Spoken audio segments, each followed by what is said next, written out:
হ্যাঁ, আমাদের বাঁকুড়াতে এত ঠান্ডা পড়েছে কি বলবো। সারা ঘর থেকে বেরোলে দেখি শুধু বরফ পড়ছে। তাই আজকে এই ঠান্ডা থেকে বাঁচার জন্য গায়ে একটু চাদর ঢাকা নিয়ে নিলাম। তারপরে চলে গেলাম আমরা 3 কোটি টাকার কেটিএম টার কাছে। আবে কি আজকে তো তেল নাই মনে হচ্ছে। এই দেখি তো একটু চেক করে। আব্বা, ও আব্বা, বলছি তোমার বুলেটটা কোথায় গো? আচ্ছা ঠিক আছে, তেল আছে তো?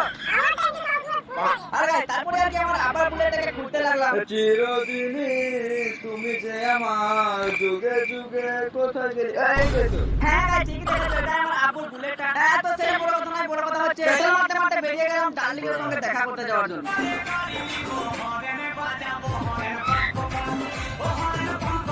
তো তারপরে একটা জায়গায় দাঁড়িয়ে উপর দিকে তাকাতে দেখি আইসক্রিম ওলা। তাই দুইটা করে এখান থেকে নিয়ে নিলাম একটা বেগুন ফ্লেভার আইসক্রিম। আরে আমি এখন বলবো তোমাদের কি এই শীতে মুখে কালো দাগ পড়ে যাচ্ছে? তাহলে তোমরা আমার মতো ইউজ করতে পারো। এটা হলো আইসক্রিম দিনে দুইবার রাতে একবার। তারপর তোমরা আলামিনের মতো কিউট হয়ে যাবে।